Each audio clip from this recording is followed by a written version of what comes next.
Welcome to the Sacred Unweaving podcast with Holly Hope, where we embrace the beauty perspective as we unravel sacred truths in order to weave a more embodied human experience.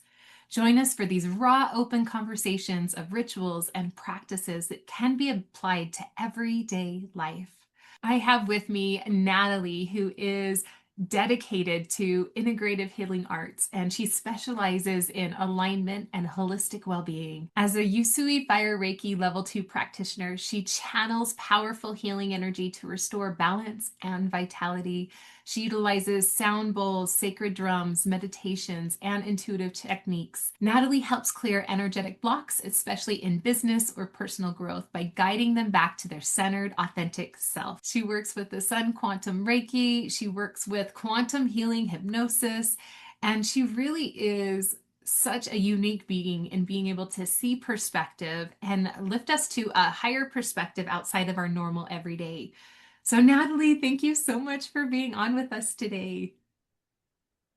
Thank you for having me. I'm so excited to talk with you today, Holly. So, our topic today has a lot to do with you belong no place and you belong every place, and finding that passion and that purpose that we have, the thing that we're here to do, and the people we're here to do it with, and how that process can look different for a lot of people. And so, I know that you've had such a powerful process in up leveling yourself and finding new parts of you and finding a deeper sense of belonging, just even belonging with yourself. So I would love to start out hearing a little bit about how you came into understanding this purpose. Or have you always known that this work that you're doing now was going to be part of your purpose?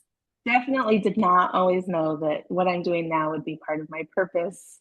I like to say that I felt like a star that often was trying to be fit into a round, instead of square peg, round hole. I felt like a star trying to be shoved into a round hole. And since embodying myself and just walking in my authentic path, I feel like I am shining like the bright star, and that we're all bright stars, and that we should no longer force our pointy, sharp, beautiful rays of light into these little holes that society wants to put us in. What was it for you that helped to shed some of those beliefs that you have to cut off all your points? Everyone's journey is just that, a journey. And the trigger point for me was definitely leaving a domestic situation. And when you have nothing but your children and you have to rebuild, things get very, they get fuzzy, but they also get very clear, Mhm. right? And so healing from the situation that I had allowed myself to be put in started, I started unpacking the stories that I had been told my whole life, and realizing that I was trying to fit into a place that wasn't right for me. And everyone says, when you're in your purpose, know your purpose, know your why. And and I never understood, like, okay, so how do I find that purpose? How do I find that why? Like, what is it? How do I find it? Nobody tells you how to find it, right? And it's because I now know it's because nobody can tell you what your purpose is. Only the divine can tell you what your purpose is. And the divine is directly connected to you. And so it's really quieting the noise outside and finding that time with yourself and really loving yourself and all of its brokenness, that you can really tune in to what is right and true for you and that purpose. And so through healing and finding the methodologies, the methods that worked for me, because that again is different for everyone. Mhm. And you know what, some I've always been really connected to prayer, but when I was kind of removing everything from my plate, I was like, well, prayer, like, is it called prayer? It's still called prayer. It's still gratitude for me. It's still I realized that we have lots of words for things. So words are very limiting, and sound is like a more um, comprehensive frequency that we understand. And so I've learned that words are different for everyone, and our interpretation of words are different for everyone. And so that's why one of my tools, one of my healing modalities that I've been drawn to is music and sound, because that is a healing modality, that is a language, that is a frequency that can connect us with the divine. And that was actually a huge part of my healing journey, not just for myself, but for my children. My children had suffered through this journey that I was having to heal. My children were deeply affected by the things that they had to experience at a young age and what they had to see. So we had a lot of mental health issues in our house. And I say had, but we still do, right? We're always continually working towards those pieces. And um, I'll never forget the moment that my son picked up his first little Tibetan metal sound bowl. He played that. It was such focus. It was like he was in his body, and he wasn't. He's always been a big dreamer. He often goes to a place I call Micah Land, because he'll be imagining, and it's like, oh, Micah, are you in Micah Land, or are you here? Like, come back, come back. And he was just suffering from some mental health issues. And we found that when he was really spiraling and really not in his body and like struggling, we found that if he could just focus on making the sound, because you really have to be connected to yourself to make those small bowls sing. And and sure enough, that was the thing. I'd sit him on the couch and I'd hand it to him and I said, make it sing. And it was just enough for him to quiet the noise and quiet the mind and focus on the one thing. And then that sound reverberates still to this day. He'll be like, Mom, do your sound bowls. And he'll just lay there. And I can just see his whole body get electric with the sound and the tonality, just clearing his chakras, clearing his energy fields, and getting out all the interrupters that are causing him distress and helping him to just be better. And so that it just became something that I loved, because not only did I love it, but it was helping those that I loved. And so then I just started offering it to others, because you share things with others that you're deeply connected with, right? And that work for you. And so that is kind of how I got started with the wellness and alternative holistic healing, was with sound. Now, growing up, I played cello since I was 10. And so I have a musical background. I've always really been pulled to music. And now I know why. It's because it's the one place where your consciousness gets completely bypassed, and it's this connection that you always have. I always say the universal language is sound, more so than words, more so than even physical interactions. It's literally that frequency, because we all know that we feel and we hear it the same. I love that you That's mentioned right. interrupters too. The things that are interrupting the frequency, the things that are interrupting his life, and he has to stop and process in order to start moving forward. We can call them problems or challenges, but really they're just interrupters or course correctors or whatever you want to call it.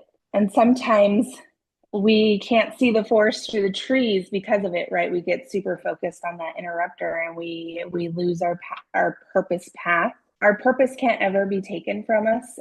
You're not ever going to lose what's meant to be yours. And so when you get focused on those interrupters, your purpose and your blessings and all of the good things are still there waiting for you. It's just a matter of a redirection or a clearing. And so that's really what all of the tools, whether it's clearing a negative perspective or doing a quantum healing session, it's really to help you clear all those interrupters so you can get back to your purpose. And if you don't know what that purpose is, it's getting back to yourself, right? So you can quiet the mind, you can quiet the noise, you can quiet the stories and all the shoulda, woulda, coulda. People have said don't should all over yourself. I think I heard it first from Tony Robbins, but I we do that constantly, like as parents, as family members, as just people in society. It's like all of these expectations, but what about the expectation we put on ourselves as well? Like we're people pleasers and perfectionists, and all of a sudden it's like, why does that matter? Does it matter? Does it matter? I love that. With my two grandbabies living in my house, I often will see something or experiencing something in their little family, and I'm like, oh, you shouldn't do that. And she's like, really? Why? And I was like, oh, that's an old program. And once I understood that program, and even my daughter and I discussed it in detail, I'm like, I love that you transcended that and that you've already said it's not your job to conform to the world. It's the world to its job to love you or leave you and let you be free. It's your job to be you. And I'm like, oh, that lesson that she got because of me doing the opposite, sometimes as parents, all the shoulds and all the pressures and even feeling like we don't belong in our own families because our children or partners are become so massively different from us. Like all three of my children are very, very different. And we don't even like the same things. We don't even like the same foods. And I'm like, how is this possible? You lived in my home for all these years. We did these things and I fed you, but now you don't like any of it. As adult children now, it's really interesting to see, especially talking about that belonging.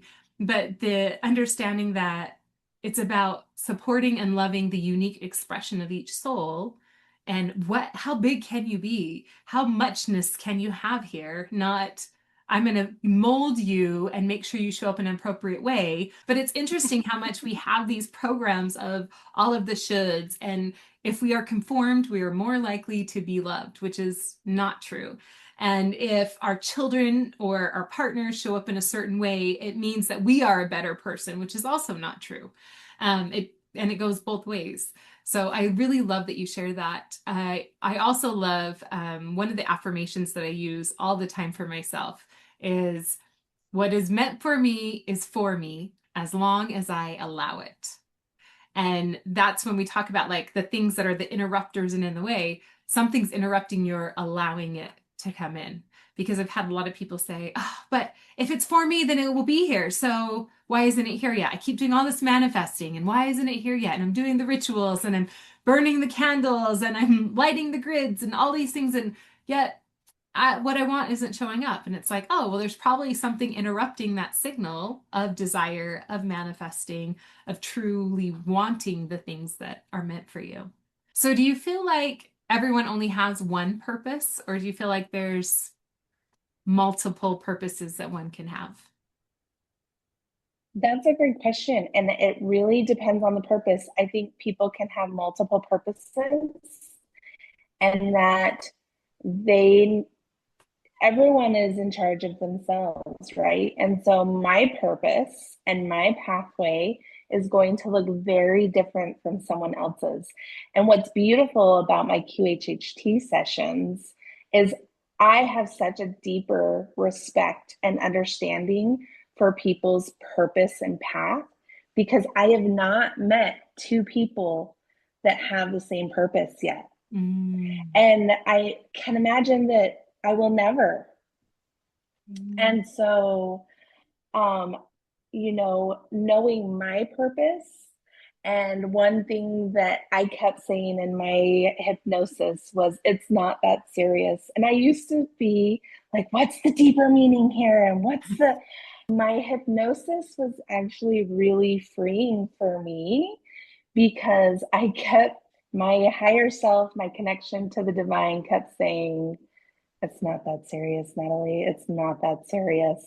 And I laugh every time I listen to it because um, it was just programming and things coming up from my past, not just this life, but previous lives, that I was protectors in other lives and I was bringing that energy here, but that wasn't my purpose this go around. Mm-hmm. And so oftentimes when we're feeling conflicted or feeling a certain way, it's because we are pulling energy from past lives or past experiences that aren't ours in this moment, in this earthly experience, in this human body. And I think getting really quiet with oneself and having a quantum healing hypnosis with someone that is a facilitator that's strictly there for your benefit, right? That's one thing when I set the intention for my space, is that I am here just to facilitate your experience, because I'm not here to interpret. I am not that person. I am not divine. I am not source. I am only source for myself and divine for myself. And you ultimately have that connection and that knowing for yourself. And yeah, I think if you're feeling like you have multiple purposes, and then that probably is true. You could be here to be a protector, but also to have a specific family, or to learn a specific thing, or to heal ancestral traumas that have happened. Like, I do think that we are here to, we've made specific contracts and agreements to have this experience. And so I do believe that some people have more than just one purpose because of those contracts and agreements that you made before you came to this experience, right? So yes, I think that people can have more than one purpose, and they just need to listen to themselves and not let the outside interfere with what they're feeling and what they're knowing to be true for themselves. Did you ever feel resistance or rejection as you're expanding in your purpose? You're like, this is the way I'm going, this is the direction I'm guided, and then had other people outside externally say, oh, nope, you got the wrong message, or no, you can't do that. Did you ever get those reactions from other people when you expanded your healing gifts of rejection, that you don't belong in that world of healing? Absolutely. And it's actually a constant, because hypnosis is not readily accepted in the environment that I live in. It's considered, it can be considered demonic and opening oneself up in a way to allow negative energies to come in. I see it differently. I see it as we pull in what we attract, and if there's negative energy, it needs to be looked at, and we can only pull in what we reflect. And so it's probably something that needs to be healed. I am a facilitator of light, and so I don't invite any of that energy into the space. So it's a very safe space. But dealing with the rejection, again, I go back to, like, it's not that serious. I'm not here to change anyone's mind. So if they have a very specific opinion, they get to keep that opinion, and it's not mine to change. Mm. So again, I don't know their purpose or their pathway, or where they are on their enlightenment and where they are in their ascension. And until they're open to understanding their deeper purpose and path, and if they want to have that conversation with me, then I'm open to that conversation. But if they start to attack, then it's clearly not meant to be a conversation, and it's meant to shame or guilt me. And I just don't have time or energy for that. So I can love them where they are, and I can let them go on their pathway and be here if they would like, connection and a discussion. But I am not going to take it personally. I mean, it's work. Sometimes I do cry, and then I wake up and I meditate, and I'm like, it's, you know what? It has nothing to do with me. Mm. And I love them for where they are and where they're at. If and when we need to have a conversation down the road, then we can have that conversation. Because one great thing about this life is every day we wake up, we get to try again, and we can be whatever, whoever we want every day. And we can change our minds, and we can grow in leaps and bounds in moments. And I'm a deep believer of that. Back to that purpose, right? Your purpose, you can completely mess up your life and be off your purpose, and then wake up and be like, what am I doing? And guess what? Source, universe, God, spirit, whoever you believe in, whatever divine connection you have, they are there to give it to you. You quiet the mind, they give it to you piece by piece. Because if we were to drink from the fire hose, we would drown. They're not going to give it to you in a fire hose. Yeah. Well, and also I think So, it makes sense because you only can learn so much at a time, and it's what you're able to receive at that time with all the experiences you have, which is why I think a lot of us, as we're finding our purpose, it's very zigzaggy, swirly, reverse back, up, down. It's not a linear path of, oh, this is always what I was meant to do. I know for me, like if I look at my past, I literally have had people say, "Oh, do you regret this or that?" And I'm like, "No, I don't," because it was in a lot of the painful choices I made that were actually always on the path. Even when I was sexually assaulted at 14, I remember thinking, because I really loved Oprah, and a lot of people used to joke and call me Holly Hopra. But I loved Oprah and I loved the inspirational stories. And I remember even at the time when I found out I was pregnant from that, I went, this is going to be one hell of an inspirational story. Maybe I'll get on Oprah. And I'm like, I don't know what young teenage girl thinks of that as soon as like something horrific's happening, but it was like, this is going to be part of the path and there's something good that's going to come from it. And so all of that heavy, dense energy got to move towards like, no, we're going to figure this out. We're going to teach others how to figure it out, you know? And even though I don't know if I could define my purpose in one linear statement, I mean, I have my own personal mission statement that I've had for 20 years, and that's to be a beacon of hope and light and wisdom. And so I'm like, that feels like it's my purpose. And that can look very differently in a lot of different areas. But I'm like, oh, even this horrible thing that happened still connects in with that purpose because you have to have the light and the shadow in order to have something to guide people to overcome the shadow. So I really love that you share that and that you share so much about working with the light. And yes, there's always risk of the dark, but working with the light is the focus. I even remember when I first started working with energy work, my own dad kept calling it voodoo and my witchcraft. Oh, you're voodoo. And then he was at a point where they couldn't figure out what was wrong. And he kept having these exploratory surgeries because they couldn't figure out what the problem was. So finally I was like, I have this thing I do. He's like, okay, do your voodoo.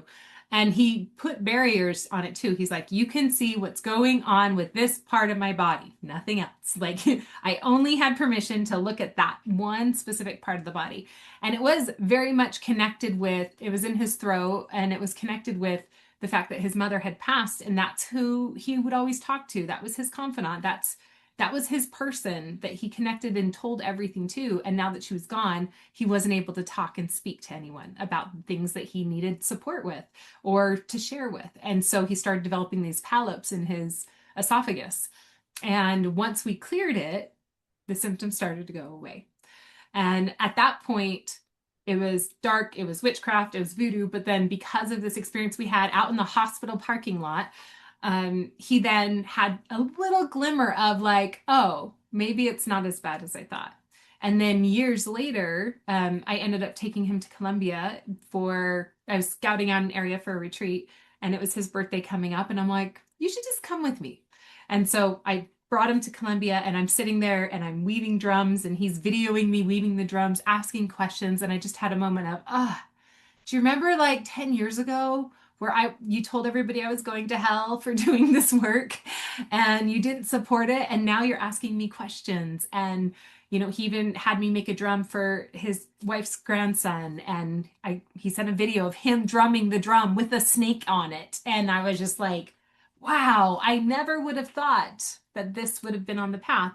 But just like you said, going into that, this is who I am. You can accept it or not. And I did have that conversation with him years before that, where I said, you can love me or accept it or not accept it. But you don't get to say mean things about me to my other family members. You can say mean things about me to other people, but not my siblings, because that hurts everyone. And I set a boundary and I said, this is what love and respect looks like. Because I'm not going to stop and I'm not going to be shamed for it. And if you think any part of me is dark, then you are misunderstanding of what dark and light, any part of my work. Like, just take a minute and like look at me and feel me, and compared to years before, which one feels brighter and more joyful and more blissful? And these are the indicators that I'm not working with something evil and I'm actually working with God in a different way than you do. And so it's really nice to see that people can progress and they can shift, and we don't have to always believe in the same things. But it's more like you said, of I don't have the energy or the time to sit and argue with you. If you choose to believe something about me, you can. And you have that right and that permission. I also have the same freedom to continue acting in the way that's in integrity for me. So, and that can be really scary too, because we have all the fear of rejection coming in. But then I feel like every time we are rejected by someone, it's a redirection or something else is coming in to fill that space, and it's kind of clearing out the way so that they can. Yeah, it's so true. When you were talking about that, or when I had first left my first husband, there were just, he was spreading rumors, and I wanted to like defend myself and really like, that justice inside me was just raging. Like, that's a strong core value for me. And I really have deconstructed that justice inside, because I'm going to be the villain in somebody's story, and that's okay. Because just because they misunderstand me, or if they it has more to do with them than it does me. And so I think if you're struggling with trying to defend your reputation, like, just be who you are, and your reputation is going to defend itself. And the people that want to think things about you are going to think things about you no matter what you do. I love the right now, like that main character energy, or that's like what people are saying, like, be the main character in your life. But it's so true. Are you going to be the assistant character? Are you going to be like the Sidekick. side character? Yeah. Are you someone, like, your life is not meant to be someone else's sidekick. Your life is meant to be your life. And I have 4 teenagers at home right now, and like, we talk about this all the time because they are people pleasers, and they've moved a lot. Their childhood, we are a military family. And so we've currently lived in the home that we're in for 5 years now. And that's the longest we've ever lived in one place for them. Mm. And so, like, friends, lifelong friends, that's not something they get to experience. And it's like every year at school, we're talking about making friends. And it's like, okay, well, be the main character of your life and spread sunshine and joy and kindness in your out of you. And don't worry about trying to fit in with that person or make friends with that person, or like, just be kind and be yourself. And this has actually been a year that um, they all have a friend or two, right? We only need 1 or 2 people to be like, okay, I belong. Yes. I Yeah, that was one thing when I was doing the practitioner stuff with you, that I was searching for community, because I didn't feel like I had that anymore. Because I had just like shifted so much that I didn't feel like I had people that I could talk to about all of this whole huge universe, right? And one thing that you have given me is that confidence to, one, just shine like a star, But also, I now have brothers and sisters that I connect with on such a soul level that's like community like no other. And now I see that community when I meet people. I can immediately sense like, okay, are we going to have a soul connection, or is this just this earthly moment connection, right? And so Mm. it's it's one thing that I've been incredibly grateful for with the practitioner training and that experience. Mm. We've been blessed to have your beautiful light circulating and inspiring and sharing ideas. I love it. Speaking of sharing, I wanted to touch on, so in your human design, you're a projector. Yes, yes. And that, so learning that I was a projector was actually a huge relief, because as a projector, we're often told that we're lazy, but we don't create our own energy. And we're not here to, um, our job is to observe and give feedback. Mm. And I have done that my whole life. And I've always given feedback where it's not always welcome, right? That'll give you a lot more And rejection and abandonment trauma. for sure, especially because projectors are supposed to wait for the invitation, but not just idly by. We don't just wait idly by. And but one thing that I've learned is I have to work with my energy, and when it's high, it's high, and when it's low, I honor that. And so if I have a really big event or something that I've worked towards, and I already know that after that, I am going to have to retreat and have alone time. And it's been the most freeing. Understanding my human design has been the most freeing thing. Besides, I mean, the healing and everything, but understanding that I can't go like everyone else. It's so funny because a lot of my friends, people that I'm attracted to, people that I connect with, they are generators and they're manigens. And I, yeah, exactly. I love my manigens, right? I love that ADHD. I love that go because they're up for anything. And I'm that person too, but I'm also the first one to go to bed. Like when we were in Mexico, it was like, I love you guys. Bye. Bye. I gotta go to bed now. Which is good. It's a And reminder. Yes, everybody else should also go to bed. and like the FOMO would get me, but also I had to honor, like I knew that I wouldn't be going on all cylinders. And then I just, yeah, it's not fun. And when when you're in your teenage years and you're running on pure adrenaline and energy, then you can fake it really well. Mm. But I'm not faking it anymore. And Mm.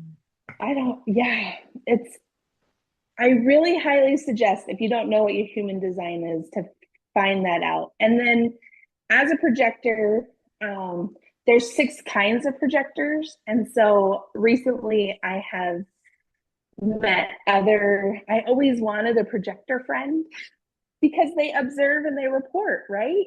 And I was like, oh my gosh, if I could just have someone observe and report, I would love that so much.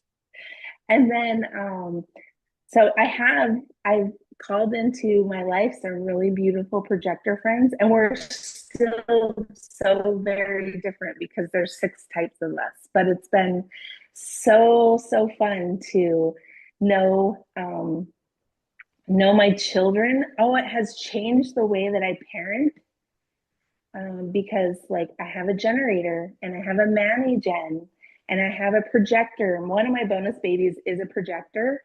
And the way that I understand them, I'm like, oh, if I would have known as a teenager what my purpose is as a human design projector, like, oh, it just changes things, Mm. changes the way I parent, changes my perspective. So And the more we understand ourselves, the more it's really hard to see the fact that we're unique and we're different as a negative.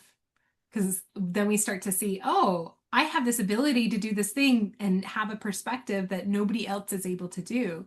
And so it's actually a gift. And the more I feel like we can look at our uniqueness as a gift, the more it actually does become a gift rather than trying to be and fit in all these stars into these round holes that we're never meant to fit into because there is uniqueness with it. Well, even in the reflecting and reporting and observing, like I feel like there's a lot of how we find our purpose and who we are is trying a whole lot of things that we're not. And so for me, I was definitely not meant to be the corporate woman, 9 to 5, dinner ready at 5:30 as soon as I got home. So it had to be done early, picket fence, like that. A lot of people are surprised when I'm like, oh yeah, I actually had a job with the FBI and I was waiting for my security clearance when I moved to St. George, and which was what, 10 years ago. I finally got my security clearance, and they're like, okay, your job is available. You can move. You're gonna be here, pencil skirt and heels and a gun. And like, yeah. Oh, no, that's not me. That's not me at all. But 2 years before that, when I had started that process and they were starting that extensive security clearance that took so long, I thought that's what I wanted. That was security and insurance, and I was making a difference in the world. And yeah, that shows success. And then now I'm like, oh, actually, I just want to frolic in the woods. And what's very interesting is my dear friend, the tarot fellow, Rick, who a lot of you have heard of already, he also was up for a job with the FBI at the same time. And so I find it very interesting that if we ever decide to deviate or zigzag, our purpose still remains. The souls that we're meant to connect with are still there. So we kind of laugh because at that time, it was, I believe, 3 to 5 years later when we met. So if we hadn't met there on this corporate success journey, it's like this weaving happened so that we would meet later. And we have had many experiences where we're like, yep, this is definitely, there's past life stuff here. We've been partners in past life in some form before because it's already done. Like the work's already there. It's so easy. Um, and that just kind of goes back to like the hypnotherapy for me when you were talking of like, oh, there's things that are not for this time. Like, I didn't need to learn how to build a partnership with this man who we had a business together at one point. We will again in the future. We do a lot of collaborations with, and spiritually, we're connected and answer questions and brain dumps and all the things, even in our dreams. But that work had already been done in another lifetime. That wasn't the work for this lifetime, but it was a gift that we got to bring in. So sometimes it's not always about going into your past to see what you need to heal. Sometimes it's about see what's already there, what's already a gift, what's already developed in your soul so that you can use it to expand and develop something else. So I really love that you shared those pieces of it. Yes, I love that you mentioned like going into the past lives. It's not always about needing to heal something, right? But we do sometimes carry that forward. Like I learned that I was carrying that protector energy and that I didn't need to carry that anymore. And so, but I think that whether you do that through a hypnosis or through meditation or through a negative perspective clearing, I think that that comes to you in more than one way. And so if you're open to receiving the information, it's going to come to you.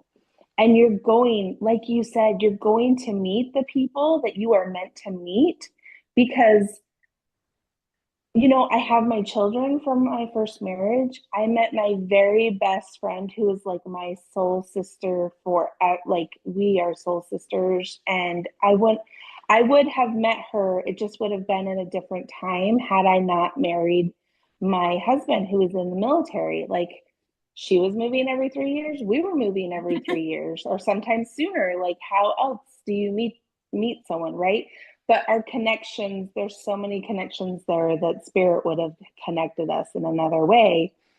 Um, so the people that are meant for us to be big players in our life to help us to grow, they're going to come into our life one way or another because the thing about my best friend is we continue to be on this same journey, this same growth expansion throughout years. Like, let's see, in last year, I'm like, what year are we in? In 2024, she and I actually celebrated our 20-year best friend anniversary. Like, Aw. I don't have that in a marriage, but I have that in a best friend. And I can literally say she's been my best friend for 20 years. And like, we have these relationships and these people that we're meant to know and meant to connect with. And some people, we knew that coming into this life, and other people just get to be bonus players. And how beautiful is that as well, right? Doesn't mean that every person that you're close to is has been a big player always, but we get to choose. That's part of our choice. That's part of our will, and choosing who gets to be big players in our life. I think that's important for people to understand too. Yeah. Do you find that in the quantum healing hypnosis that sometimes these big players will come through in forms and kind of reveal themselves that way? Have you ever had Yes, something like that? yes. So some people will ask, do I have soul contracts with specific people in their life? And I have people that have had, like, their siblings have been partners in previous lives. Their partners have been their siblings in previous lives. Their um, their children have been their parents in previous lives. So we have major players. I've had people that are not currently with us come through and say, I'm here as a guardian angel. I'm here to love and support. I've had people, yeah, it was interesting because I asked about people in my life, and I'm not going to share um, just because it is so personal. But I really, if you're wondering if they are a big player in your life, more than likely they are. More than likely, yes. You knew that you were going to meet them in this life, and you knew that you were going to grow and have these experiences together. And I believe that's true even for you and I, Holly. Like, the moment I met you, I knew that there was something there. And I know it took, years before I did anything with you, but even the people I went to Mexico with, I know that I'm deeply connected with them. I know that So I many have, synchronicities, yes. yes, yes. And it's just so incredible how we're brought together. And our choices always decide how that closeness will be on this journey. And um, so you always have to opt in, right? And it takes both people to opt in for the connection to stay strong. And so it's not a matter of, purpose is not about like giving up your free will, and it's not about giving up your choice here on this journey. You always have choice. Um, but how beautiful, instead of worrying about what we lack, is like change that worry into, well, what can I create today? Mm. How big, how beautiful can this life get? And just ask, ask, ask. That's the biggest thing, is like, if you want more connection and more people, deeper relationships in your life, ask for it. Abundance comes in more than just money. I know people are like, I want to be abundant. And it's like, well, abundant in what?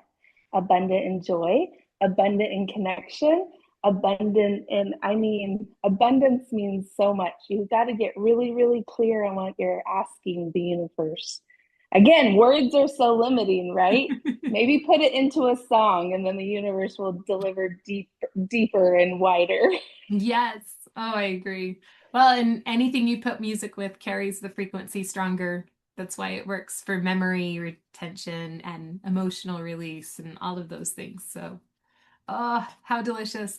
So many wonderful things. I just had one more question, because it's something that I have been asked before when it comes to hypnotherapy.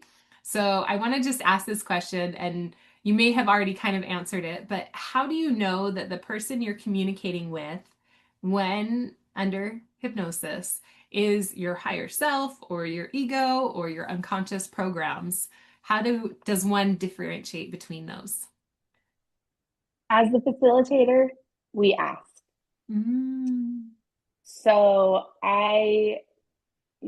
there are things when we're hypnotized that we're in the theta state. And when we're in the theta state, you go to the theta state all the time. So one thing about hypnosis is you go there all the time. In the middle of the day when you're zoned out, stuck in traffic, you're in theta state. So you go there all the time. It's your dream state. It's the closest to um, the veil, spirit, whatever you want to call it. That is when you're there. You're on the same frequency as source, universe, the collective. So when you're in theta state, if I feel like I'm not connected to someone's higher self, their divine source, then I'll ask, oh, who am I speaking to? And then they'll tell me. And if they don't want to tell me, then there are ways that I can navigate through that. But usually they always tell me who they are. Mhm. And so the highest self, the divine self, um, you can just tell as a facilitator, I can tell usually that it is their higher self and their divine self because the frequency of love, when we talk about that unconditional love, when I get to, that's one thing I love about facilitating is that frequency of love is real and we are so loved. We are so loved. And when you are talking to your higher self, that love is radiating out of oneself. And the love that they just want you to know how incredibly perfect and divine you are, and that you can create anything, and that you don't need to fear. Like the fear not is real. Like love, when you're in your divine self and connected, that is the overwhelming theme through a lot of sessions is just how much you are loved. They need to know how much they are loved, how beautiful they are. Just divinely energy, they're just divine energy. We are all just pure divine, brilliant energy here to create whatever our soul desires. I have worked with people that suffer with depression and they haven't felt joy in this life. And when they connect with their higher self, I ask them to fill their whole body with that energy of love so they know what that feels like in this body. And then I ask them to put a visualization in their head and just to give them that. So when they come back into their consciousness, ego knows that they are loved. Ego knows how loved they are and that they come from a source of love, and that even though they haven't felt it in their life, they can feel it moving forward because they are connected to themselves. And so they can go and connect to that anytime they want. It doesn't have to come from anyone else because they are divine love just of themselves. It is so beautiful. And when we connect with that frequency of love, we belong everywhere and nowhere. So, oh, this has been such a beautiful share and discussion. I love hearing your heart and just the integrity and love that you pour into so much of what you offer. So thank you for being on. If Thank people you. want to find you, they can go to my website, thebeautyperspective.com/practitioners. Is there any other way you would like to have people get in touch with you? So, my website, Desert Dwelling Living, you can go to offered services if you'd like to schedule with me, or I'm on Instagram and Facebook. And so, Natalie Ruth Wellbeing is also a place that I'm at for just my wellness. If you go to Desert Dwelling Living, you might get a lot of 3D realtor stuff. But just know that on the website, you can find all the wellness offerings that I do. Beautiful. I love how you bridged and incorporated that. And I'm sure we'll talk more about that on the next time we chat. Yes. Well, thank you for being on. Thank you for listening to the Sacred Unweaving podcast. Thank you for those of you who listened in, and looking forward to hearing how you unweave and unravel so much of your own journey as you connect and align with your own purpose and know that you belong with all the love. Thank you. Thank you. Thank you so much, Natalie. Thank you.